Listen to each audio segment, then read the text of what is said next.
গল্পের বাক্স বাই রোমানা নূপুর এই চ্যানেলে আমি রোমানা নূপুর আপনাদের পড়ে শোনাচ্ছি কথাসাহিত্যিক হুমায়ূন আহমেদের লেখা একটি উপন্যাস বৃষ্টি বিলাস। আজ শোনাব উপন্যাসটির তৃতীয় পর্ব। বাড়ি দেখে শ্যামা হকচকিয়ে গেল। সে অনেকবার শুনেছে মীরাদের বিরাট বাড়ি। সেই বিরাট বাড়ি যে এই হুলস্থুল তা বুঝতে পারেনি।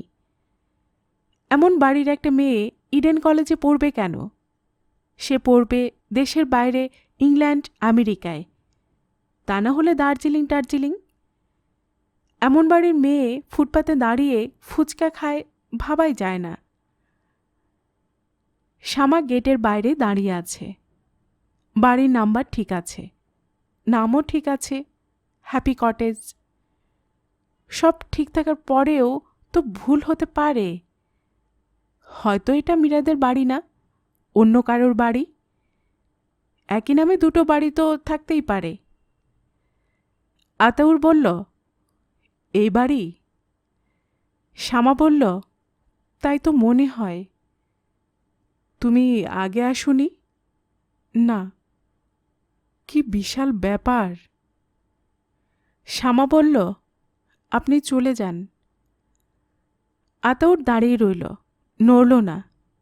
শ্যামা বলল, দাঁড়িয়ে আছেন কেন, চলে যান। আতাউর বলল, যেতে ইচ্ছে করছে না, তোমার সঙ্গে অনেকক্ষণ থাকলাম তো, অভ্যেস হয়ে গেছে। মানুষটা চলে যাচ্ছে। হঠাৎ করে শ্যামার তীব্র ইচ্ছা হলো মানুষটাকে একটু ছুঁয়ে দেয়।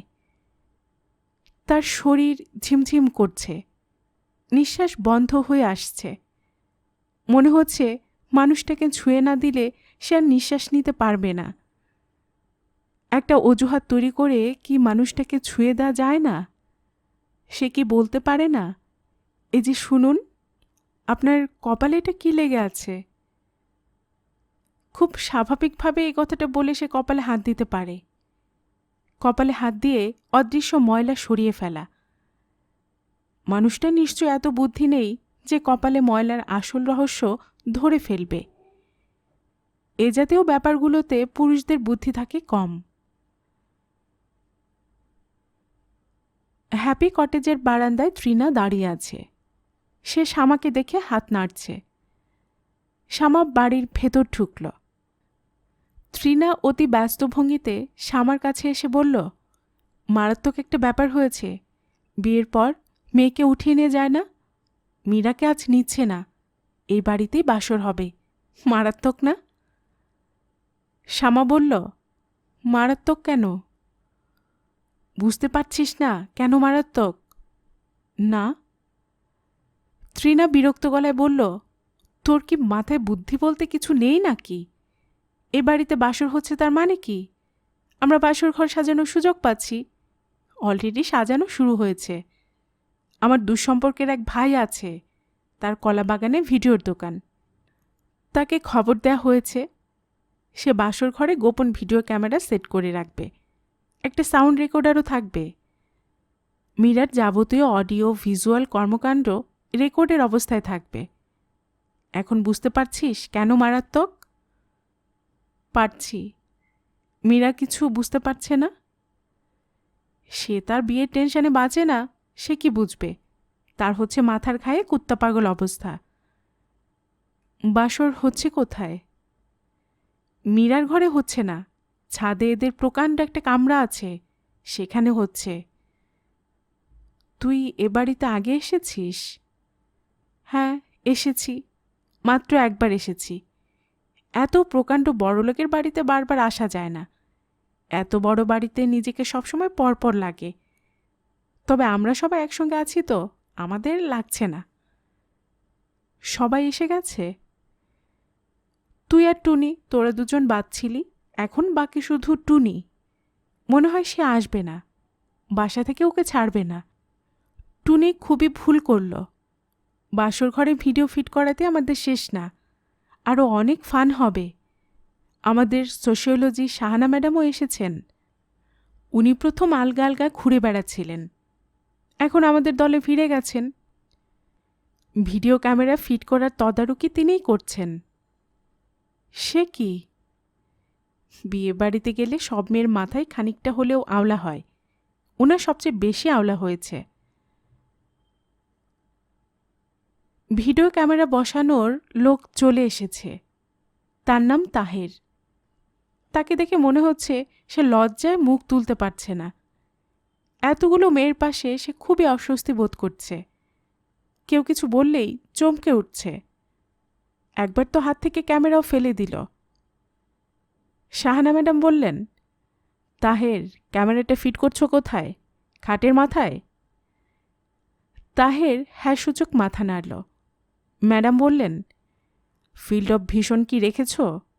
শুধু খাটটা কভার করলে হবে, যা ঘটনা সব খাটেই ঘটবে। অডিও রেকর্ডারের কি করেছ? ভিডিওর সঙ্গেই অডিও আছে। ক্যামেরাটা গাঁদা ফুল দিয়ে খুব ভালো মতো ঢেকে দাও, যেন বোঝা না যায় ক্যামেরা। সব ঠিকঠাক হলে একটা টেস্ট রান করবে। তাহের আবারও হ্যাঁসূচক মাথা নাড়ল। তৃণা বলল, এখন আমাদের দরকার নকল দাড়ি গোঁফ, ফর এভরিবডিস ইনফরমেশন। মীরাকে আমি অনেক কষ্টে রাজি করিয়েছি। সে বাসর ঘরে ঢোকার আগে নকল দাড়ি গোঁফ পরে ঘোমটা দিয়ে থাকবে। তার স্বামী ঘোমটা খুলে দাড়ি গোঁফওয়ালা স্ত্রী দেখে যে কাণ্ডটা করবে, আমাদের ভিডিওতে তা ধরা থাকবে। জুথি বলল, মীরা কি জানে তার বাসর ঘরে ভিডিও ক্যামেরা বসানো হয়েছে? তৃণা বলল, আমরা এই কজন ছাড়া কেউ জানে না। বাইরের মানুষের মধ্যে শুধু মীরার মা জানেন। শ্যামা বিস্মিত হয়ে বলল, উনি কিছু বলেননি? খালা কিছুই বলেননি। উনি বরং সবচেয়ে বেশি মজা পাচ্ছেন। প্রথম মেয়ের বিয়েতে সবচেয়ে বেশি ফান পায় মেয়ের মা। 1,00,000 টাকা বাজি, উনি মেয়ের বাসর ঘরের ভিডিও দেখতে চাইবেন। শাহানা ম্যাডাম বললেন, মেয়েরা, তোমরা খেয়াল রেখো কোনো ছেলে যেন এদিকে না আসে। 3 তলার ছাদ out of bound for everybody. Trina বলল, মিস্টার হুক্কা কি আসতে পারবেন? না, হুক্কাও আসতে পারবেন না। শ্যামা বলল, হুক্কা কে? তৃণা বলল, মীরার দুঃসম্পর্কের ভাই। আমরা নাম দিয়েছি হুক্কা। সে তার চশমা খুঁজে পাচ্ছে না। তার ধারণা আমরা চশমা লুকিয়ে রেখেছি। বারবার আসছে আমাদের কাছে। হুক্কা নাম কেন? ফানি টাইপ ক্যারেক্টার, এজন্য হুক্কা নাম দেওয়া হয়েছে। একসময় মীরা হুক্কার প্রেমে হাবুডুবু খাচ্ছিল, কিন্তু হুক্কা সাহেব পাত্তাই দেননি। আমরা ঠিক করেছি হুক্কা সাহেবকেও একটু টাইট দেব। শ্যামা এক কোণায় বসে বাসর ঘরের ফুল সাজানো দেখছে। গাঁদা ফুল আর বেলি ফুল, এই 2 রকমের ফুল মশার স্ট্যান্ড থেকে ঝুলছে। বিছানায় থাকছে শুধু গোলাপ। শাহানা ম্যাডাম এখন গোলাপের কাঁটা বাঁধছেন। টুনিও চলে এসেছে। জবরজং সাজে সেজেছে। টুনিকে দেখে সবাই হৈ হৈ করে উঠল। জুথি বলল, এই তাকা তো, একেবারে বিহারিদের মতন লাগছে। মনে হচ্ছে তুই মোহাম্মদপুরের পাকিস্তান কলোনিতে থাকিস। হাওয়াই মিঠাইওয়ালা শাড়ি তুই পরলি কি মনে করে? সবাই হো হো করে হেসে উঠল। শ্যামা লক্ষ্য করল তার কিছুই ভালো লাগছে না। নিজেকে আলাদা এবং একলা লাগছে। মনে হচ্ছে এদের কারো সঙ্গেই তার কোনো যোগ নেই। তার যোগ অন্য কোথাও, অন্য কোনোখানে। তার চোখ কেন জানি জ্বালা করছে, মাথাও ভার ভার লাগছে। বাথরুমে ঢুকে চোখে মুখে পানি দিলে হয়তো ভালো লাগবে। 3 তলায় নিশ্চয়ই বাথরুম আছে। কাউকে জিজ্ঞেস করে জানতে হবে বাথরুমটা কোথায়। কাউকে জিজ্ঞেস করতেও ইচ্ছে হচ্ছে না। তার ইচ্ছে করছে বাসায় চলে যেতে। আতাউরকে টেলিফোন করে বললে কেমন হয়? ফিস করে বলা, এই শোনো, আমার শরীরটা ভালো লাগছে না, তুমি একটা বেবি ট্যাক্সি নিয়ে চলে এসো তো, আমাকে বাসায় নিয়ে যাও। মানুষটাকে তুমি করে সে কি কখনো বলতে পারবে? মনে হয় না। বিয়ের পরেও হয়তো আপনি আপনি করে বলবে। তৃণা শ্যামার কাছে এগিয়ে এসে বলল, তোর কি হয়েছে? শ্যামা বলল, কিছু হয়নি। কিছু একটা নিশ্চয় হয়েছে। তোকে দেখে মনে হচ্ছে তোর উপর দিয়ে ঘন্টায় 100 কিলোমিটার বেগে ঝড় বয়ে যাচ্ছে। কেমন জুবুথুবু হয়ে বসে আছিস? সমস্যা কি? কোনো সমস্যা নেই। সমস্যা অবশ্যই আছে, বলতে চাইলে বলতে পারিস। উড়া উড়া শুনছি তোর বিয়ে ঠিক হয়েছে। তুই নিজের মুখে আমাদের বলিসনি কেন?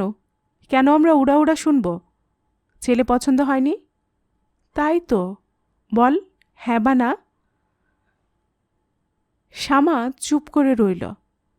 তৃণা নিঃশ্বাস ফেলে বলল, অ্যারেঞ্জড ম্যারেজে এরকম হবে। বাবা মা ধরে বেঁধে এক বান্দর নিয়ে আসবে, হাসি মুখে সেই বান্দরকে বিয়ে করতে হবে। বাকি জীবন সেই বান্দর গলায় ঝুলে থাকবে, তাকে আর গলা থেকে নামানো যাবে না। এখানে শ্যামাকে? শ্যামা চমকে তাকালো। এবারের কোনো বোয়াই হবে, তাকে খুঁজছে। শ্যামাকে? শ্যামা?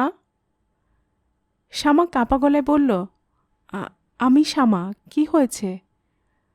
দোতলায় জানাফা, আপনার টেলিফোন। শ্যামা ভেবেই পেল না কে তাকে এ বাড়িতে টেলিফোন করবে। এ বাড়ির টেলিফোন নাম্বার সে নিজেই জানে না। টেলিফোনে কি কোনো খারাপ সংবাদ অপেক্ষা করছে? আজ কি শনিবার? শনিবারটা শ্যামার জন্য খুব খারাপ। শনিবার মানেই কোনো না কোনো খারাপ সংবাদ আসবেই। শ্যামা বলল, টেলিফোন কোন ঘরে? বুয়া বিরক্ত গলায় বলল, টেলিফোন সব ঘরেই আছে, আপনি দোতলায় চলেন। সিঁড়িতে নামার সময় শ্যামা দেখল হলুদ ব্লেজার পরা এক ভদ্রলোক সিঁড়ি বেয়ে দোতলায় উঠছেন। বেটেখাটো মানুষ, মাথা ভর্তি চুল। বিরক্তিতে তার চোখ কুঁচকে আছে। তবে সিঁড়ি বেয়ে উপরে ওঠার মধ্যে ছেলে মানুষই আছে, লাফিয়ে লাফিয়ে উঠছেন, যেন সিঁড়ি বেয়ে ওঠাও একটা খেলা। ভদ্রলোকের চেহারাতেও ছেলে মানুষই আছে। খুব অল্প সংখ্যক মানুষই পৃথিবীতে জন্মায় যাদের দিকে একবার তাকালে আর চোখ ফিরে নিতে ইচ্ছে করে না। এই ভদ্রলোক সেরকম। বাসে ভদ্রলোকের পাশে বসলে কোনো মেয়ে অস্বস্তি বোধ করবে না। ভদ্রলোক শ্যামাকে দেখে চট করে দাঁড়িয়ে পড়লেন। গম্ভীর গলায় বললেন, এক্সকিউজ মি, আপনি কি মীরার বান্ধবীদের একজন? জি। আমি আমার চশমা 3 তলার খাবার টেবিলে রেখে বাথরুমে হাত মুখ ধুতে গিয়েছিলাম। হাত মুখ ধুয়ে এসে দেখি চশমাটা নেই। আমার মায়োপিয়া আছে, চশমার পাওয়ার 3 ডায়োপ্টার। আমার খুবই অসুবিধা হচ্ছে। এর মধ্যে সিঁড়িতে 2বার হোঁচট খেয়েছি। আমার ধারণা মীরার বান্ধবীরা মজা করার জন্য চশমা লুকিয়ে ফেলেছে। এটা ঠিক না। আপনি মীরার বান্ধবীদের একজন। আপনি কি চশমাটা খুঁজে পাবার ব্যাপারে আমাকে সাহায্য করবেন? আপনি কি জানেন চশমাটা কার কাছে? জি না। প্রথম ভুলটা আমিই করেছি। চশমা সঙ্গে নিয়ে বাথরুমে ঢোকা উচিত ছিল। এমন তো না যে বাথরুমে চশমা রাখার জায়গা নেই, বেসিনে রাখা যেত। তবে একবার বেসিনে রেখেছিলাম। বেসিন থেকে পড়ে চশমার গ্লাস ফ্রেম থেকে বের হয়ে এসেছিল। সরি, আপনাকে আটকে রেখেছি, কিছু মনে করবেন না। ভদ্রলোক আগের মতোই লাফিয়ে লাফিয়ে সিঁড়ি ভেঙে দোতলায় উঠতে লাগলেন। শ্যামার খুবই মজা লাগছে। কোনো বয়স্ক মানুষকে এভাবে সিঁড়ি বেয়ে উঠতে সে আগে কখনো দেখেনি। হড়বড় করে অকারণে এত কথা বলতেও শোনেনি। ভদ্রলোক এমনভাবে কথা বলছিলেন যেন শ্যামাকে তিনি অনেক দিন থেকে চেনেন। হ্যালো, কে? শ্যামা, গলা চিনতে পারছিস না? আমি মোত্তালিব, তোদের বাড়িওয়ালা চাচা। এই বাড়ির টেলিফোন নাম্বার আপনি কোথায় পেলেন? ইচ্ছা থাকলে উপায় হয়। Where there is a will there is a way. তুই কি অবাক হয়েছিস? তোর গলা তো আমি চিনতে পারছি না। চিবিয়ে চিবিয়ে কথা বলছিস কেন? একটা জিনিস খেয়াল রাখবি, টেলিফোনে কথা বলার সময় যতটা সম্ভব মিষ্টি গলায় কথা বলবি। কারণটাও ব্যাখ্যা করি। টেলিফোন কনভারসেশন পুরোটাই অডিও, মুখ দেখা যাচ্ছে না, গলার স্বরটাই ভরসা, কাজে সেই স্বরটা মিষ্টি হওয়া বাঞ্ছনীয়। কি আমার কথায় লজিক খুঁজে পাচ্ছিস? শ্যামা কিছু বলল না। সে স্বস্তি বোধ করছে, কারণ মুত্তালিব চাচার গলা স্বাভাবিক, তিনি হাসি মুখে কথা বলছেন। কোনো খারাপ সংবাদ থাকলে তিনি এমন হাসি মুখে কথা বলতেন না। হ্যালো শ্যামা। হ্যাঁ শুনছি। এই টেলিফোন নাম্বার কি করে জোগাড় করলাম সেটা বলি। কী জন্য টেলিফোন করেছেন সেটা আগে বলুন। স্টেপ বাই স্টেপ বলি। তুই এত ছটফট করছিস কেন? মনে হচ্ছে পাবলিক টেলিফোন থেকে টেলিফোন করছিস। তোর পেছনে লম্বা লাইন, সবাই তোকে তাড়া দিচ্ছে। শোন শ্যামা। হ্যালো হ্যালো, শুনছি। আমি করেছি কি শোন। প্রথমে এশাকে বললাম, তোমার বোনের ডায়েরি ঘেঁটে দেখো তার কোনো বান্ধবীর নাম্বার লেখা আছে কি না। সে একজনের নাম্বার দিল, ত্রিনা মেয়েটার নাম। আমি ত্রিনার বাসায় টেলিফোন করে এইবারই নাম্বার নিলাম, বুঝেছিস? বুঝলাম, আপনার অনেক বুদ্ধি। এখন বলুন টেলিফোন করেছেন কেন? টেলিফোন করেছি এটা বলার জন্য যে বাসায় চলে আয়। আমি তোদের এখানকার ঠিকানা নিয়ে গাড়িও পাঠিয়ে দিয়েছি, এতক্ষণে গাড়ি পৌঁছে যাবার কথা। বাসায় চলে আসব? কেন? তোর বাবার শরীর খারাপ, বাথরুমে মাথা ঘুরে পড়ে গেছে। এখন ভালো, কিছুক্ষণ আগেও বিছানায় শুয়েছিল। এখন দেখে এসেছি বিছানায় বসা, লেবু শরবত খাচ্ছে, সেকেন্ডে সেকেন্ডে শামা শামা করছে। এই জন্য আমার মনে হয় তোর চলে আসাটা ভালো হবে।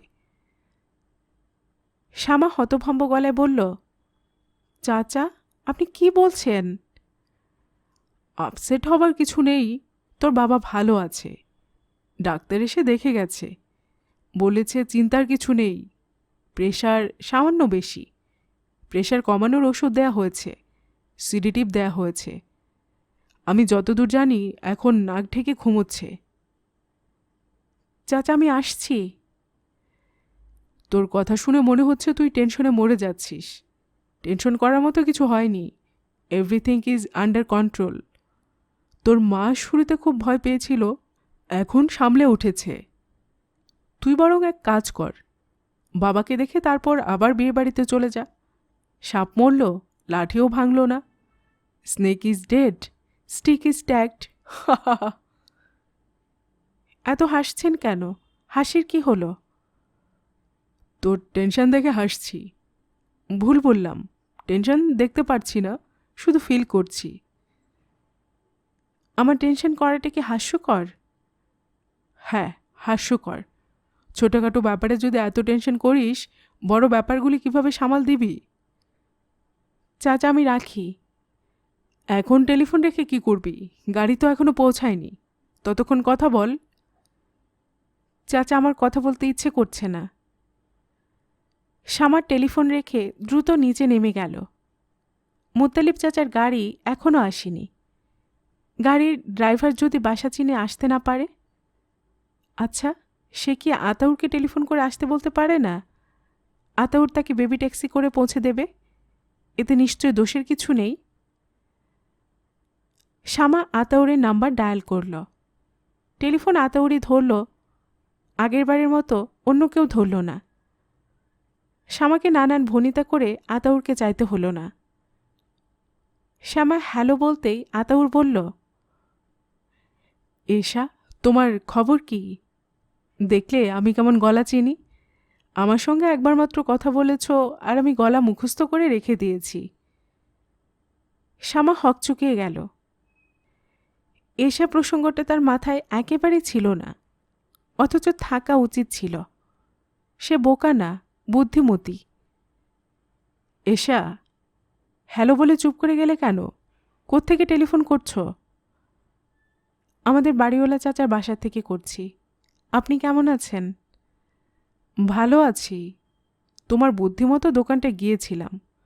তোমার আপা বুঝতেই পারেনি যে পুরো ব্যাপারটা সাজানো। আমার তো মনে হচ্ছে আপনি একটু বেহায়া টাইপ, আপার সঙ্গে হুড়হুড় করে বাসায় চলে এলেন, দুপুরে খাওয়া দাওয়া করলেন। আশ্চর্য তো! কাজটা খুবই বেহার মতো করেছি, কিন্তু আমার একটুও খারাপ লাগছে না। মাই গড, আপনি যেভাবে কথা বলছেন তাতে তো মনে হচ্ছে আপনি আপার প্রেমে পড়ে গেছেন। তুমি যেভাবে কথা বলছো তাতে মনে হচ্ছে প্রেমে পড়াটা অপরাধমূলক। অবশ্য অপরাধমূলক। যে মেয়ের সঙ্গে বিয়ে ঠিকঠাক তার প্রেমে পড়াটা অপরাধ। অপরাধ কেন? বিয়ে ঠিকঠাক হওয়া মেয়ের প্রেমে পড়া মানে লাইসেন্স করে প্রেমে পড়া। তুমি তো খুবই গুছিয়ে কথা বলো। আমি গুছিয়ে কথা বলি টেলিফোনে, সামনাসামনি আমি একেবারেই কথা বলতে পারি না। আচ্ছা শুনুন, আপা কি আপনাকে মাকড়সার ধাঁধাটা জিজ্ঞেস করেছে? মাকড়সার কোন ধাঁধা? আপার একটা মাকড়সার ধাঁধা আছে, ওই ধাঁধাটা সে সবাইকে জিজ্ঞেস করে, আপনাকেও জিজ্ঞেস করবে। আপনার বুদ্ধি টেস্ট করার জন্য জিজ্ঞেস করবে। ধাঁধার উত্তর দিতে না পারলে আপার মন খারাপ হবে। সে ভেবেই নেবে আপনার বুদ্ধি কম। আমি পারবো না, এমনিতে আমার বুদ্ধি কম, ধাঁধার বুদ্ধি আরও কম। মাকড়সার ধাঁধাটা আপনি পারবেন, কারণ আমি উত্তরটা শিখিয়ে দিচ্ছি। উত্তরটা হলো, মাকড়সা দু রকমের সুতা দিয়ে জাল বানায়। এক রকমের সুতা থাকে আঠা লাগানো, আরেক রকমেরটা আঠা থাকে না। যে সুতায় আঠা লাগানো থাকে না, মাকড়সা তার উপর দিয়ে হাঁটে বলে সে জালে আটকে যায় না। আমি তো কিছুই বুঝতে পারছি না, তুমি কি বলছো? আপনি তো ধাঁধাটা জানেন না, শুধু উত্তরটা জানেন, এজন্য কিছু বুঝতে পারছেন না। বুঝতে না পারলেও ক্ষতি নেই, উত্তরটা জেনে রাখুন। আচ্ছা শুনুন, আমি রাখি।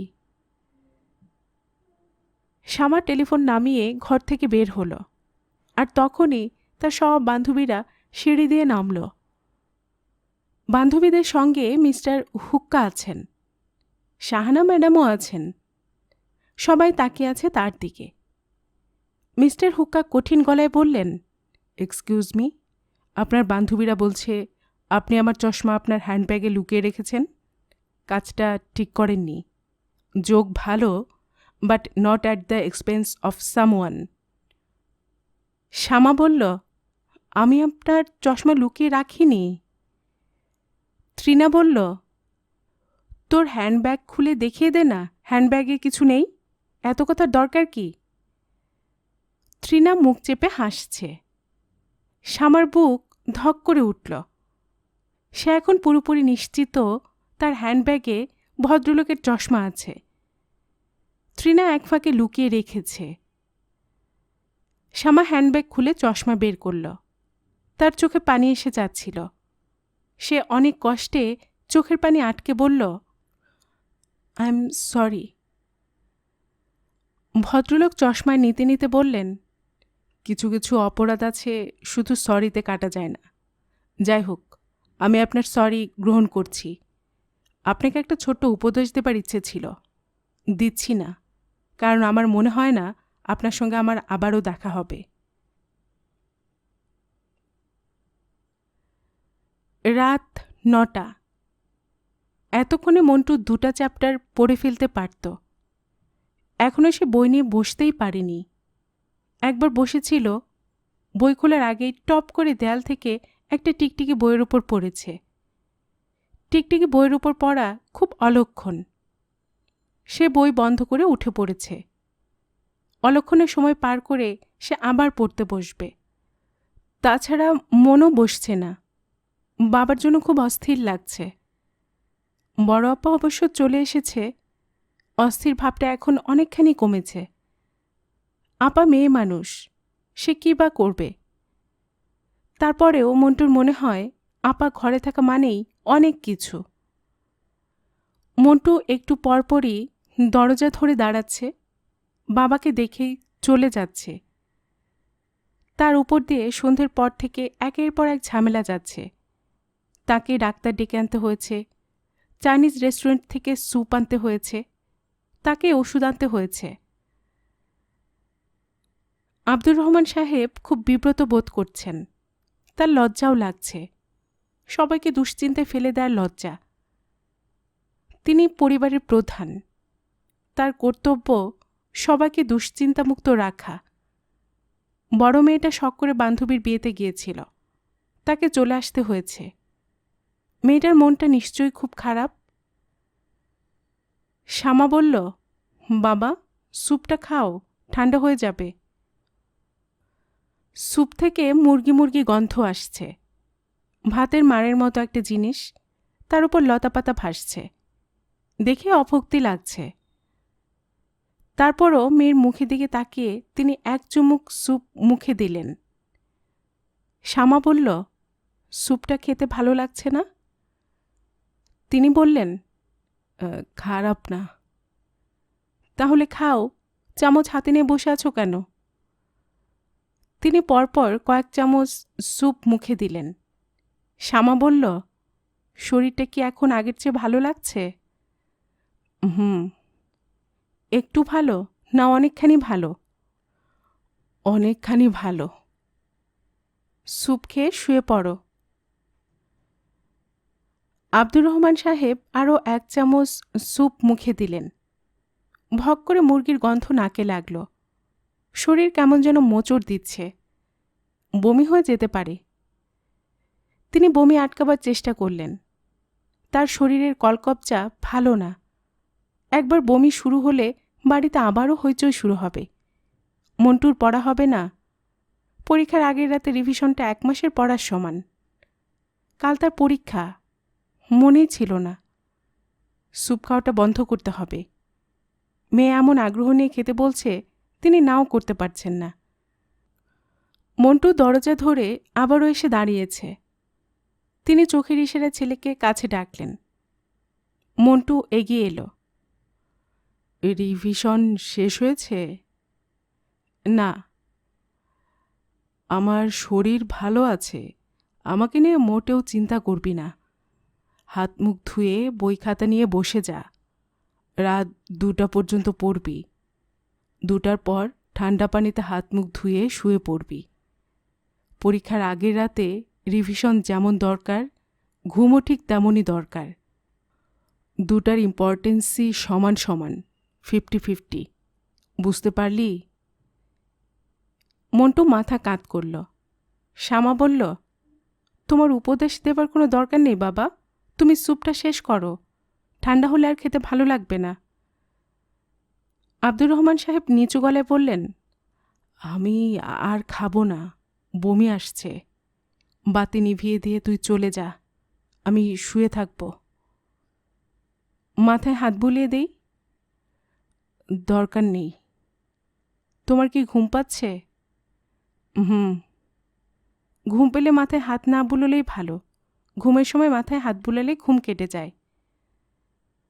শ্যামা বাবার ঘরের বাতি নিভিয়ে রান্নাঘরের দিকে গেল। সুলতানা রান্নাঘরে রুটি বানাচ্ছেন। শ্যামা মার পাশে বসতে বসতে বলল, রুটি বানাচ্ছ কেন? তোর বাবাকে দেব। বাবা শুয়ে পড়েছে, কিছু খাবে না। আজ সারাদিন কিছু খায়নি। অফিসে শুধু একটা কলিজার সিঙাড়া খেয়েছিল। টিফিন বক্স খুলেও দেখেনি। এই বয়সে বাবার কলিজার সিঙাড়া খাওয়া একেবারেই ঠিক না। পচা বাসি কলিজা দিয়ে সিঙাড়া বানায়। সুলতানা মেয়ের দিকে তাকিয়ে বললেন, তুই কি বিয়েবাড়ি থেকে খেয়ে এসেছিস? শ্যামা না সূচক মাথা নাড়ল। তাহলে হাত মুখ ধুয়ে আয়, রুটি খা। নাকি ভাত খাবি? রুটি খাবো, গরম গরম রুটি দেখে লোভ লাগছে। সুলতানা বললেন, তোর বান্ধবীর বিয়ের উৎসব কেমন জমেছে? খুব জমেছে, নানান ধরনের মজা হচ্ছে। কি হচ্ছে বল শুনি? বলতে ইচ্ছে করছে না। বড় মানুষদের বড় মজা। ওরা কি খুবই বড় লোক? বড় লোক মানে হুলস্থুল বড় লোক। মীরাদের বাড়ির প্রতিটা ঘরে এসি আছে। আমার ধারণা কাজের মেয়েদের ঘরেও আছে। বলিস কি? কথার কথা বলছি। কাজের মেয়ের ঘরে তো আর এসি থাকে না। বড় লোকেরা যা করে নিজের জন্য করে, অন্যের জন্য করে না। মীরার বাবা কি করেন? ইন্ডাস্ট্রি আছে, মাছের ব্যবসা আছে, আরও কি কি যেন আছে। শামা একটা রুটি নিয়ে খেতে শুরু করল। সুলতানা বললেন, শুধু শুধু রুটি খাচ্ছিস কেন? তরকারি দিয়ে খা। ডিম একটা ভেজে দেব? ডিম দিয়ে খাবি? হুম। সবুজ শাড়িতে তোকে যে খুব সুন্দর দেখাচ্ছে, এই কথা কেউ বলেনি? না, বলেনি। সুলতানা বললেন, কুমারী মেয়েদের সেজেগুজে বিয়েবাড়িতে যাওয়াটা ভালো, অনেকের চোখে পড়ে, সম্বন্ধ আসে।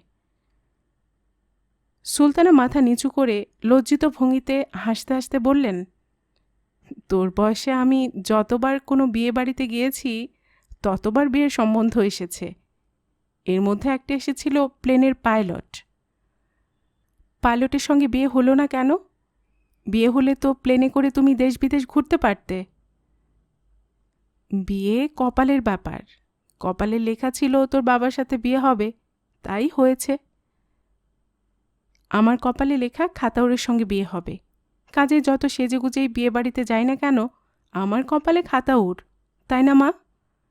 খাতাউর সাহেব যে দুপুরে বাসায় খেতে এসেছিল, এটা কি বাবাকে বলেছ? না। বলনি কেন? আছে একটা সমস্যা। কি সমস্যা? পরে শুনবি। পরে শুনবো কেন? এখন বলো। সুলতানা ছোট্ট নিঃশ্বাস ফেলে বললেন, তোর বাবার ইচ্ছা না ছেলেটার সঙ্গে তোর বিয়ে হোক। তার যে শরীরটা খারাপ করেছে, এসব ভেবেই করেছে। তার মানে? তোর বাবা আজ দুপুরে ছেলেটার সম্পর্কে খুব একটা খারাপ খবর পেয়েছে, তখনই তার শরীরটা খারাপ করেছে। এত আশা করেছিল, হঠাৎ একটা ধাক্কার মতো খেয়েছে, অফিসেই বমি টমি করেছে। খারাপ খবরটা কি? আমাকে কিছু বলেনি। তোর বাবাকে তো তুই চিনিস, একবার যদি সে ঠিক করে কিছু বলবে না, পেটে বোমা মারলেও বলবে না। খারাপ খবর যেটা বাবা শুনেছেন সেটা তো ভুলও হতে পারে। বিয়ের সময় প্রায় মিথ্যা খবর রটানো হয়। তোর বাবা বলেছে খবর মিথ্যা না। শামা তাকিয়ে আছে। সুলতানা মেয়ের দৃষ্টির সামনে বসে থাকতে পারলেন না। তিনি উঠে দাঁড়ালেন। এশার ঘরে একবার যেতে হবে। মেয়েটা সন্ধ্যা থেকে দরজা বন্ধ করে শুয়ে আছে। তার মাইগ্রেনের ব্যথা উঠেছে। স্বামীকে দেখতে গিয়ে মেয়ের দিকে তাকানো হয়নি। প্রথমে তিনি স্বামীর ঘরে উঁকি দিলেন। মানুষটা ঘুমোচ্ছে, মনে হচ্ছে আরাম করেই ঘুমোচ্ছে। আরামের ঘুমের সময় মানুষ হাত পা গুটিয়ে ছোট্ট হয়ে যায়। বেআরামের ঘুমের সময় মানুষ সরল রেখার মতো সোজা হয়ে থাকে। সুলতানা ছেলের ঘরে গেলেন। বেচারার পড়ার আজ অনেক ক্ষতি হয়ে গেছে। তিনি ঠিক করলেন, মন্টু যতক্ষণ পড়বে তিনি পাশে বসে থাকবেন। তার এই ছেলেটা বোকা টাইপ হয়েছে। ছোটবেলায় এত বোকা ছিল না। যতই দিন যাচ্ছে বুদ্ধি মনে হয় ততই কমছে। পড়তে পড়তে সে ঘুমিয়ে পড়ে। ধাক্কা দিয়ে জাগিয়ে দিলে সঙ্গে সঙ্গে পড়তে শুরু করে। এই ছেলের পড়াশোনা হবে বলে মনে হয় না। পরীক্ষা দিয়ে ফেল করবে, আবার দেবে, কোনো বছর দেবে, কোনো বছর দেবে না। এই করতে করতে বয়স হয়ে চেহারায় লোক লোক ভাব আসবে। তখন কোনো দোকান টোকান দিয়ে বসিয়ে দিতে হবে। মন্টুর মতো ছেলেরা খুব ভালো দোকানদার হয়। টেবিলে খোলা বই। মন্টু বইয়ে মাথা রেখে আরাম করে ঘুমোচ্ছে। ঘাড়ের উপর মশা, রক্ত খেয়ে ফুলে আছে। মন্টুর কোনো বিকার নেই। সুলতানা ছোট্ট করে নিঃশ্বাস ফেললেন। ছেলেকে ঘুম থেকে তুললেই সে পড়তে শুরু করবে। ঘুমিয়ে পড়ার আগ মুহূর্তে যেখানে পড়া শেষ করেছিল সেখান থেকে শুরু করবে। কিছুক্ষণ ঘুমাক। তিনি এশার ঘরের দিকে রওনা হলেন। খুব সম্ভব এশাও ঘুমোচ্ছে। মাইগ্রেনের ব্যথা প্রবল হলে এসে কয়েকটা ঘুমের ওষুধ খেয়ে ফেলে। ব্যথা কমে যায়, কিন্তু ঘুম থেকে যায়। এশার ঘরে দরজা ভেজানো। সুলতানা দরজার পাশে দাঁড়াতেই এসে বলল, ভেতরে এসো মা। সুলতানা ঘরে ঢুকলেন। এই গরমে এশা চাদর গায়ে শুয়ে আছে। তার চোখ লাল। সুলতানা বললেন, মাথা ব্যথার অবস্থা কি? এসা বলল, অবস্থা ভালো। কমেছে? না। তাহলে ভালো বলছিস কেন? আমার মাথা ব্যথার প্রসঙ্গটা এখন একটু বাদ থাকুক। মা, আসল ঘটনা আমাকে বলো। আপার বিয়ে বাতিল হয়ে গেছে? হু ফু না, পরিষ্কার করে বলো। বাবা কি বিয়ে বাতিল করে দিয়েছেন? ছেলেকে বলেছেন? সরাসরি ছেলেকে বলেনি, তার চাচাকে আর বড় বোনকে খবর দেওয়া হয়েছে। ছেলের অপরাধটা? আমি জানি না, তোর বাবা কিছু বলেনি। কাজটা ঠিক করলে না মা, হুট করে বিয়ে ঠিক করা, আবার হুট করে বাতিল। বিয়ে তো প্লে অ্যান্ড ডাস্ট না। প্লে অ্যান্ড ডাস্ট কি? প্লে হচ্ছে খেলা, ডাস্ট হচ্ছে ধুলা। প্লে অ্যান্ড ডাস্ট হলো খেলাধুলা। মা, এখন আমার ঘর থেকে যাও। তোমার পাথরের মতো মুখ দেখে আমার মাথা ধরা ছেড়ে যাচ্ছে।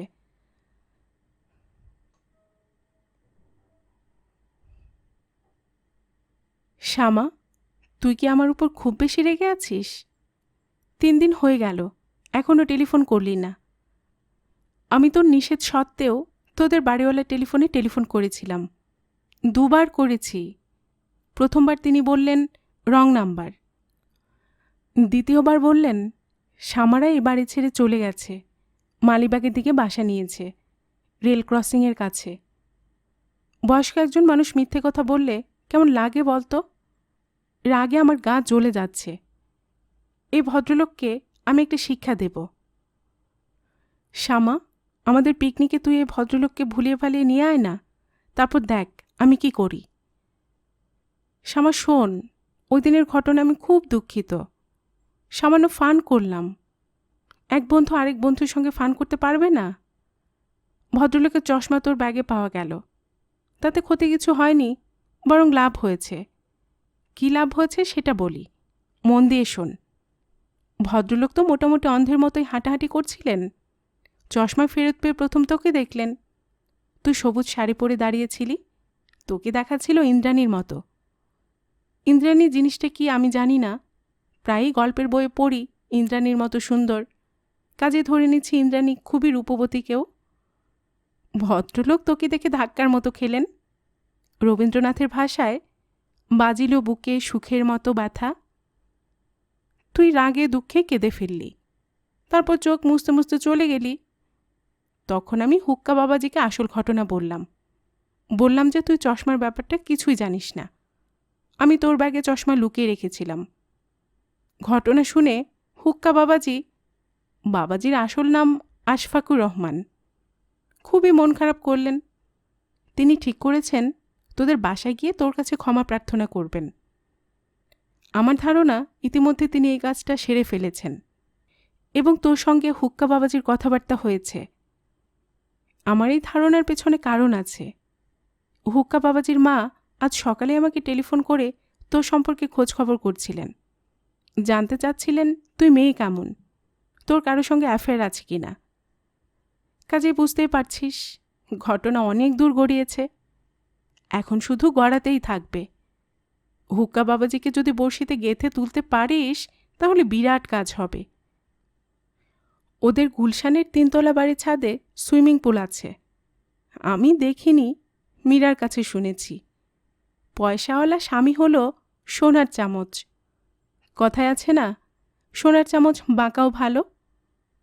হুক্কা বাবাজি বাঁকা না, সোজা। ভদ্রলোকের ফাইবার অপটিক্সের উপর পিএইচডি ডিগ্রি আছে। মেরিল্যান্ড বিশ্ববিদ্যালয়ে অধ্যাপনা করতেন। তার বাবা খুবই অসুস্থ, নিজে ব্যবসাপাতি দেখতে পাচ্ছেন না বলে ছেলে এসেছে বাবাকে সাহায্য করতে। শ্যামা শোন, ওই ভদ্রলোকের সঙ্গে যদি তোর কিছু হয়ে যায়, সম্ভাবনা 90%, তাহলে তুই কিন্তু প্রতি মাসে একবার তোদের গুলশানের বাড়ির ছাদে পুল সাইড পার্টি দিবি। আমরা সবাই সুইমিং পুলে লাফালাফি ঝাঁপাঝাঁপি করব আর পার্টি করব। মীরার বিয়ের ঘটনা বলে চিঠি শেষ করি। এত ঝামেলা করে ভিডিওর ব্যবস্থা করা হলো, সেই ভিডিও শেষ পর্যন্ত হয়নি। বর এসেছে রাত 3টায়। বিয়ে শেষ হতে হতে বেজেছে 5টা। দিনের বেলাতে কি বাসর হয়? ভদ্রলোক 3তলা পর্যন্ত উঠলেনই না। আমরা খুবই মন খারাপ করেছি। সবচেয়ে বেশি মন খারাপ করেছেন শাহানা ম্যাডাম।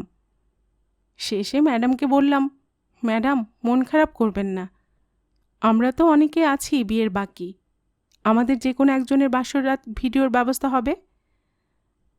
কে জানে, হয়তো তোরটাই হবে, কাজে সাবধান, ভালো থাকিস, আর আমার উপর থেকে রাগটা দূর করার চেষ্টা করিস। তোর নাম রাগকুমারী বলেই সারাক্ষণ রেগে থাকতে হবে নাকি? রাগ মিস্টার হুক্কার জন্য জমা করে রাখ। ইতি, তোর দুষ্ট বন্ধু ত্রিনা।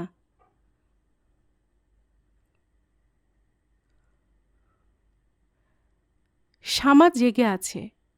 একটু আগে ঘড়ি দেখেছে 3টা 10। চোখ জ্বালা করছে। যদিও চোখ জ্বালা করার কোনো কারণ নেই, সে চোখ বন্ধ করে আছে। রোদের দিকে তাকিয়ে থাকলে চোখ জ্বালা করার প্রশ্ন আসত।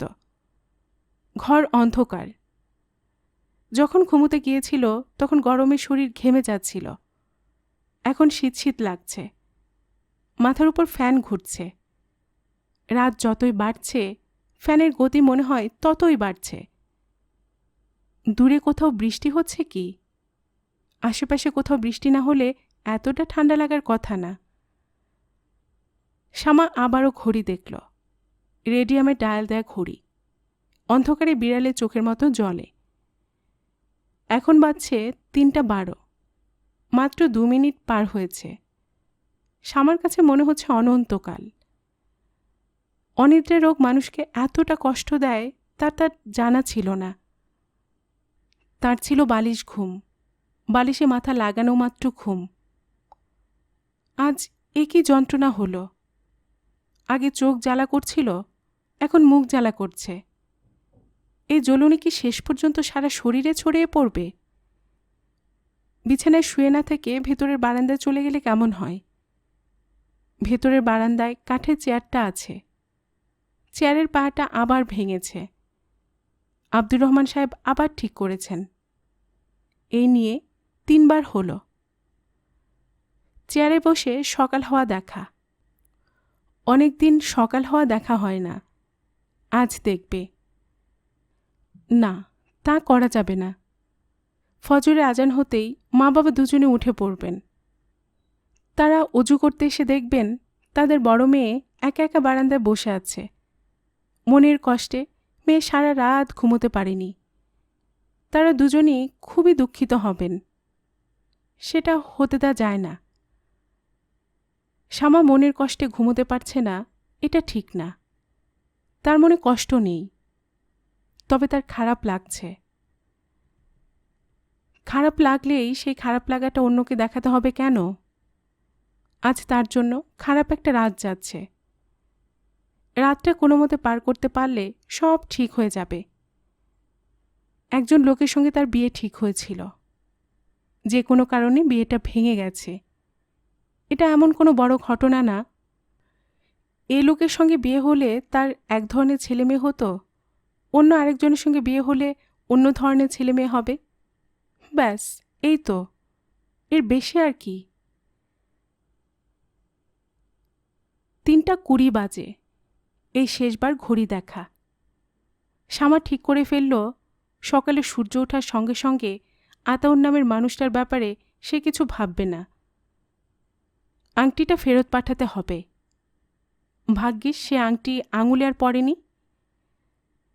আতাউরের সঙ্গে শেষবার কি শ্যামা কথা বলবে? হ্যাঁ, বলবে। শ্যামা হিসেবে বলবে না, এসে হয়ে বলবে। এই একটা ভালো সুবিধা হয়েছে। এসে সেজে সে অনেক কিছু বলতে পারছে। যাকে বলা হচ্ছে সে কিছুই বুঝতে পারছে না।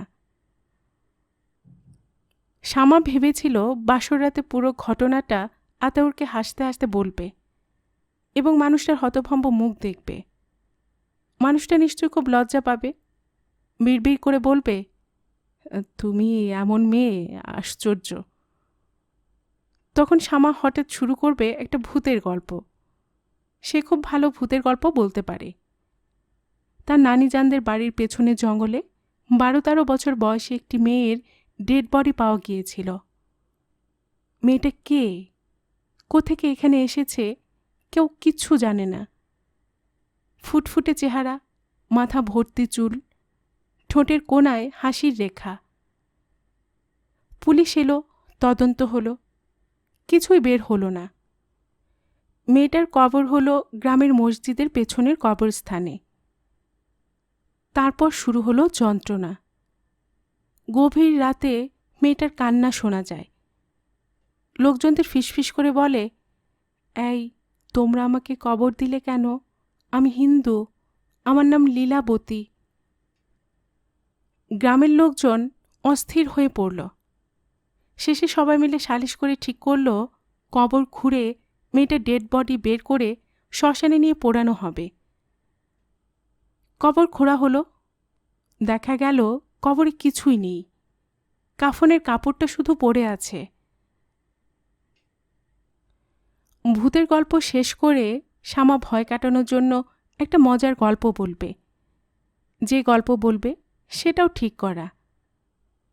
গল্পটা সবচেয়ে সুন্দর বলতে পারে তৃণা, তবে সে নিজেও খারাপ বলে না। এক পথচারী অন্য একজনকে জিজ্ঞেস করল, ভাই শুনুন, এই রাস্তাটা কি হাসপাতালের দিকে গিয়েছে? উত্তরে সেই লোক বলল, রাস্তার কি অসুখ হয়েছে যে রাস্তা হাসপাতালের দিকে যাবে? গল্পগুজব শেষ হবার পর মানুষটাকে পুরোপুরি চমকে দেবার জন্য সে বলবে, আচ্ছা শুনুন, অনেক গল্প করা হয়েছে, এখন আমার খুব ঘুম পাচ্ছে। গতকাল রাতেও ঘুমোইনি, ঘুমে আমার চোখ বন্ধ হয়ে আসছে, আমি ঘুমাবো। ঘুমের মধ্যে আপনি কিন্তু আমার গায়ে হাত দেবেন না। ঘুমের সময় কেউ আমার গায়ে হাত দিলে আমার খুব খারাপ লাগে। এই বলেই সে পাশ ফিরে শুয়ে গভীর ঘুমের ভান করবে। লোকটা কি করবে? বাধ্য ছেলের মতো চুপচাপ পাশে বসে থাকবে?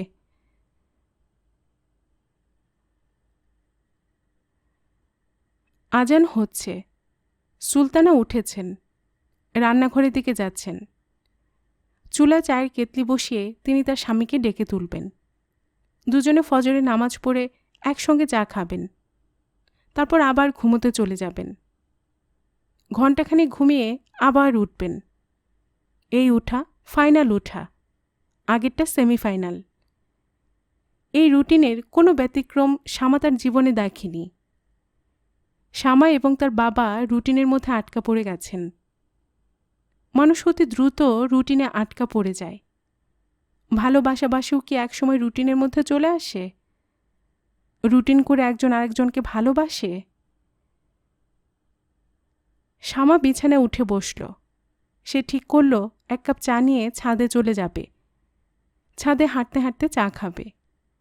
চা খেতে খেতে গুছিয়ে নেবে এশা সেজে আজ কী কী কথা আতাউর নামের মানুষটাকে বলবে।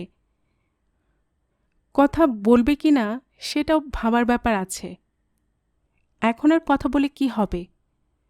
তবু সে হয়তো বলবে, কারণ তার কথা বলতে ইচ্ছে করছে। কথা বলতে হবে 9টার আগে। 9টার সময় মানুষটা নিশ্চয়ই অফিসে চলে যাবে। শ্যামা কলেজ বাদ দিয়ে ঘরে বসে থাকতে পারে। মানুষটা পারবে না। তাকে বেঁচে থাকতে হলে অফিস করতে হবে, বেতন তুলতে হবে। সে নিশ্চয়ই রুটিনে ঢুকে পড়া মানুষ। এখন বাবার গলা পাওয়া যাচ্ছে। বাবার অসুখটা তাহলে সেরে গেছে? তিনি রোজ দিনের মতো নামাজ পড়বেন, কোরআন তেলাওয়াত করবেন, তারপর ছোট্ট ঘুমাতে যাবেন। ঘুম থেকে উঠে নাস্তা খেয়ে ব্যস্ত ভঙ্গিতে অফিসের দিকে রওনা হবেন। তার জীবন আগের মতো চলবে।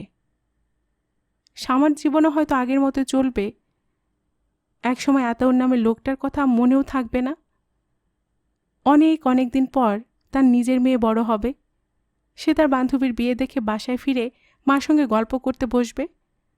তখন হয়তো শ্যামা হঠাৎ করে বলবে, জানিস, আমার একজনের সঙ্গে বিয়ে প্রায় ঠিকই হয়ে গিয়েছিল। লোকটার নাম আতাউর। আমি ঠাট্টা করে বলতাম খাতাউর। তার মেয়ে বলবে, ছি, মানুষের নাম নিয়ে ঠাট্টা করা ঠিক না। নামটা তো সে রাখেনি, বাবা মা রেখেছে। শ্যামা বলবে, তা ঠিক, তখন আমার বয়স কম ছিল, ঠাট্টা তামাশা করতে খুব ভালো লাগতো। ওনার সঙ্গে বিয়ে হলো না কেন? আমার বাবা কোনো খোঁজ খবর না নিয়ে বিয়ে ঠিক করেছিলেন তো। শেষে তিনি জানতে পারলেন কিছু সমস্যা আছে। কী সমস্যা? জানি না কী সমস্যা, বাবা বলেননি। শ্যামা আবারও বিছানায় শুয়ে পড়ল। তার নিজের মেয়েটার কথা ভাবতে ভালো লাগছে। মনে হচ্ছে সত্যি সত্যি তার একটা মেয়ে আছে এবং মেয়েটা এখন গুটিসুটি মেরে তার পাশে শুয়ে আছে। মেয়েটার গায়ের গন্ধ পর্যন্ত তার নাকে লাগছে। গাঁদা ফুলের পাতা কচলালে যে গন্ধ আসে, সেই গন্ধ। আচ্ছা, মেয়েটার সুন্দর একটা নাম থাকা দরকার না? তার যেমন 2 অক্ষরের নাম, সেরকম 2 অক্ষরের নাম। 2 অক্ষরের নাম হলে নামটা অনেকক্ষণ মুখে রাখা যাবে, টেনে লম্বা করা যাবে। তার নামটা যেমন শ্যামা, আটা অনেকক্ষণ মুখে রাখা যায়, ইচ্ছে মতন টেনে লম্বা করা যায়। আচ্ছা, মেয়েটার নাম আশা হলে কেমন হয়? আতাউরের আ, শ্যামার সা। কি অদ্ভুত কাণ্ড! আতাউর এখন এলো কিভাবে? শ্যামা দুহাত দিয়ে কল্পনার মেয়েটাকে ঠেলে সরিয়ে দিল। মেয়েটা উফ বলে চিৎকারও করল, কারণ তার চুল মার বালিশের নিচে আটকে গেছে। এসব চিন্তার কোনো মানে হয় না। থাক, নিজের মেয়েকে নিয়ে চিন্তাটা আপাতত থাকুক। অন্য কোনো বিষয় নিয়ে চিন্তা করা যাক। মজার কোনো বিষয়, আনন্দের কোনো বিষয়। শ্যামার ঘুম পাচ্ছে, এখন আর ঘুমোতে ইচ্ছে করছে না। এখন ঘুমিয়ে পড়লে 10টার আগে আর ঘুম ভাঙবে না। আতাউরকে টেলিফোন করা যাবে না। টেলিফোন করতেই হবে। এসা সেজে টেলিফোন, পর্দার আড়াল থেকে কথা বলা। এই মজার টেকনিকটা শ্যামা তার মেয়েকে শিখিয়ে দিয়ে যাবে। শ্যামার ঘরে দরজায় কে যেন হাত রাখল। দরজায় কড়ায় সামান্য শব্দ হলো। তারপরই সুলতানের গলা শোনা গেল। তিনি কোমল স্বরে বললেন, শ্যামা, চা খাবি? শ্যামা বলল, হ্যাঁ। আয়, তোর বাবার সঙ্গে চা খা, তোর বাবা তোকে ডাকছে। শ্যামা দরজা খুলে বের হলো। মার দিকে তাকিয়ে বলল, আমি যে জেগে আছি তুমি জানতে? সুলতানা বললেন, হ্যাঁ। কিভাবে জানতে? আমার দরজা ভেতর থেকে বন্ধ, আমি কোনো সাড়া শব্দ করিনি। সুলতানা ছোট্ট নিঃশ্বাস ফেলে বললেন, তোরা 3 ভাই বোনের যে কোনো একজন জেগে থাকলে বুঝতে পারি। আমার নিজেরও তখন ঘুম হয় না। তোদের মধ্যে সবচেয়ে বেশি রাত জাগিয়ে এসা। বাবা আমার সঙ্গে চা খেতে চাচ্ছেন কেন? মনে হয় কিছু বলবে। বিয়ে যে ভেঙে গেল, কেন ভাঙল, এসব হয়তো তোকে বলবে। আমি বাবার কাছ থেকে কিছু শুনতে চাচ্ছি না, তুমি শুনে নাও। তারপর যদি ইচ্ছে করে আমি তোমার কাছ থেকে শুনব, ইচ্ছে না করলে শুনব না। সুলতানা মেয়ের কাঁধে হাত রেখে বললেন, বাবা ডাকলে কখনো না করতে নেই। তোকে ডেকেছে, তারপর যদি না যাস তাহলে মনে কষ্ট পাবে। মার মনে কষ্ট দিলে কিচ্ছু হয় না, কিন্তু বাবার মনে কষ্ট দিলে তার ফল খুব খারাপ হয়। আব্দুর রহমান সাহেব শ্যামাকে দেখে একটু নড়ে চড়ে বসলেন। তার হাতে চায়ের কাপ। চায়ে চুমুক দিতে যাচ্ছিলেন, চুমুক না দিয়ে কাপ নামিয়ে নিয়ে মেয়ের দিকে তাকিয়ে হাসলেন। শ্যামা বলল, তুমি কিছু বলবে? আব্দুর রহমান সাহেব নরম গলায় বললেন, দাঁড়িয়ে আছিস কেন? আগে বস, তারপর বলি। শ্যামা বসল। আব্দুর রহমান সাহেব নিজেই মেয়ের হাতে চায়ের কাপ তুলে দিতে দিতে বললেন, আমি হলাম বোকা মানুষ। আমি নিজে বোকা, তোর মাও বোকা। 2 বোকা মিলে বিরাট ভুল করে ফেলেছি। এই ভুলের মা বাপ নেই। খোঁজ খবর না নিয়ে তোর বিয়ে ঠিক করে ফেললাম। ছেলেও আসা যাওয়া শুরু করলো। কি অবস্থা! শ্যামা বলল, আসা যাওয়া শুরু করেনি বাবা, একদিনে এসেছিল। সেই একদিন আসাটাও তো ঠিক না। তোর মা যত্ন করে আবার ভাত খাইয়েছে, তুই আবার তাকে নিয়ে নিউ মার্কেটে বান্ধবীর জন্য উপহার কিনতে গেলি। তোর মার কাছে শুনেছি এক রিকশায় গিয়েছিস। কি ঘৃণাকর অবস্থা। তোর অবশ্য দোষ নেই, দোষটা আমার। আমি গ্রিন সিগন্যাল দেওয়ার কারণেই তো বাসে এসে ভাত খাওয়া শুরু করলো। চিন্তা করলেই আমার কেমন যেন লাগে। একটা মানুষ একবেলা ভাত খেয়েছে, এটা এমন কোনো ব্যাপার না বাবা। কতজনই তো আমাদের বাসায় খেয়েছে, তাতে কি হয়েছে? আব্দুর রহমান সাহেব মেয়ের দিক থেকে দৃষ্টি ফিরিয়ে স্ত্রীর দিকে তাকালেন। হতাশ গলায় বললেন, অনেক কিছুই হয়েছে। এ তো নর্মাল ছেলে না, পাগল। সুলতানা হতভম্ব গলায় বললেন, পাগল মানে? মাথার অসুখ প্রায়ই হয়, তখন কাউকে চিনতে পারে না, দরজা তালাবদ্ধ করে রাখতে হয়, এমন অবস্থা। এরা অসুখ গোপন করে বিয়ে দিতে চাচ্ছিল। মানুষের ধারণা আছে না, বিয়ে দিলে পাগল ভালো হয়, তাই ভেবেছে কাউকে কিছু না জানিয়ে বিয়ে দিয়ে দেবে, পাগল ভালো হয়ে যাবে। আমার মেয়ে হবে পাগল ভালো করার ট্যাবলেট। এ ছেলের আগেও একবার বিয়ে ঠিকঠাক হয়েছিল, পানচিনি হয়েছে। মেয়ে পক্ষ খবর পেয়ে পরে বিয়ে ভেঙে দেয়। গতকাল আমি ছেলের বড় বোনের কাছে গিয়েছিলাম, তিনি ঘটনা স্বীকার করেছেন। ছেলে যেমন বজ্জাত, আত্মীয় স্বজনরাও বজ্জাত। ধরে এদের চাপকান উচিত, জুতাপেটা করা উচিত। এরা শিয়াল কুকুরেরও অধম। শ্যামা বলল, এইসব কেন বলছো? বলবো না? না, বলবে না। বিয়ে ভেঙে গেছে, ফুরিয়ে গেছে, গালাগালি করবে কেন? আমি এমন কি গালাগালি করলাম? তুই এত রাগ করছিস কেন? জানি না কেন রাগ করছি, আমার ভালো লাগছে না। বাবা, আমি উঠলাম। আব্দুর রহমান সাহেব চাপা গলায় বললেন, ছেলে যোগাযোগ করার চেষ্টা করতে পারে, উল্টাপাল্টা বোঝানোর চেষ্টা করতে পারে, একেবারে পাত্তা দিবি না। কি সর্বনাশ! আমার মেয়েটাকে আরেকটু হলে একটা পাগলের হাতে তুলে দিচ্ছিলাম। শ্যামা বাবার সামনে থেকে উঠে চলে এলো।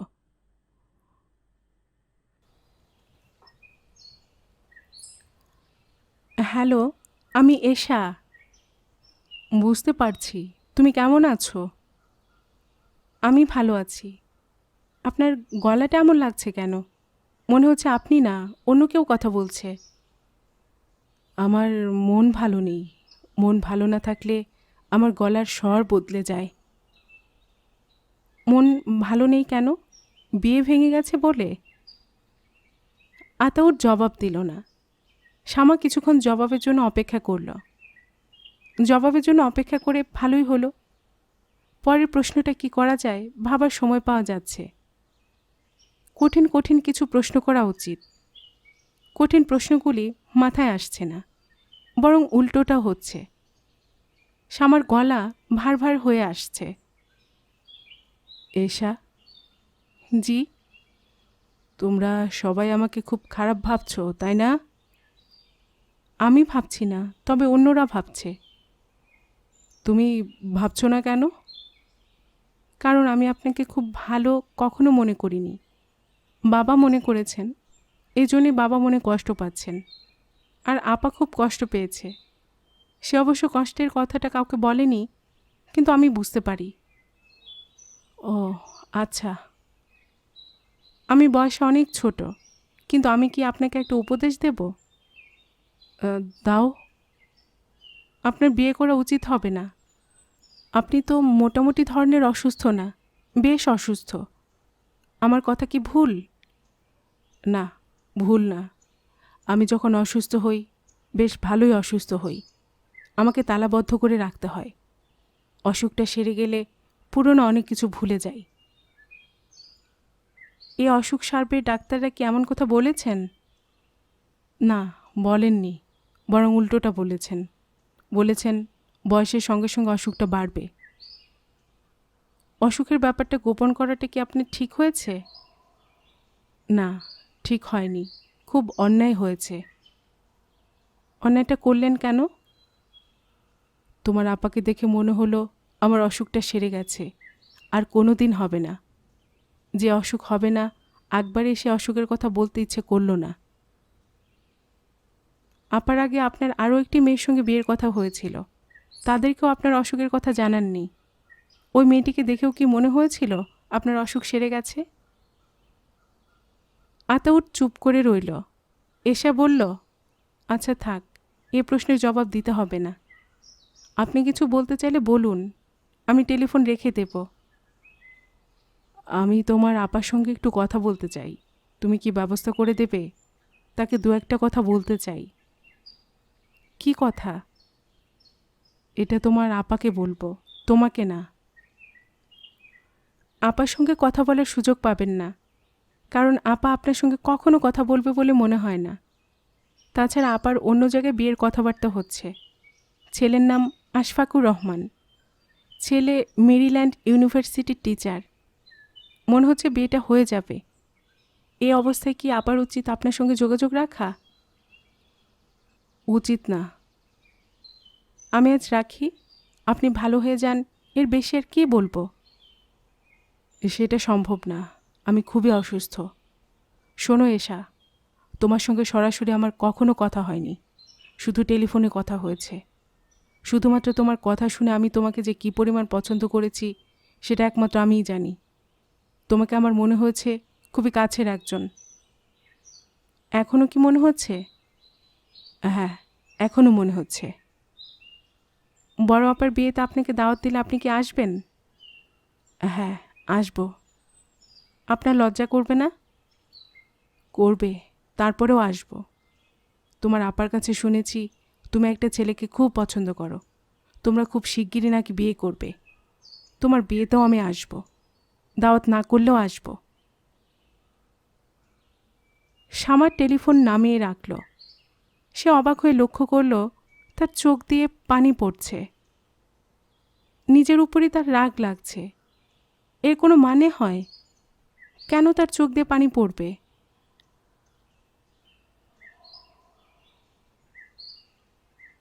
গল্পের বাক্স বাই রোমানানুপুর এই চ্যানেলে আমি রোমানানুপুর এতক্ষণ আপনাদের পড়ে শোনাচ্ছিলাম কথা সাহিত্যিক হুমায়ুন আহমেদের লেখা একটি উপন্যাস বৃষ্টিবিলাসের 3য় পর্ব। এরপরে আসছে 4র্থ অর্থাৎ শেষ পর্ব। আর এতক্ষণ গল্প পাঠে আমি আপনাদের সাথে ছিলাম রোমানানুপুর। আপনারা যারা এই চ্যানেলের গল্প নতুন শুনছেন, আপনাদের সুবিধার্থে একটি বিনীত অনুরোধ, যদি আপনারা আরও এমন গল্প উপন্যাস শুনতে চান তবে নিচে লাল সাবস্ক্রাইব বাটনে একটি ক্লিক করে রাখুন ও একটি লাইক করে রাখুন। এতে এই চ্যানেলের ভিডিওগুলি খুঁজে পেতে আপনাদের সুবিধা হবে। আর পাশে থাকা ঘন্টা বাটনটিও চেপে রাখুন, যাতে নতুন কোনো গল্প দেওয়ার সাথে সাথে আপনাদের কাছে নোটিফিকেশন চলে যায়। সবসময় সবাই খুব ভালো থাকুন, সুস্থ থাকুন, আনন্দে থাকুন, এই প্রার্থনা রইল।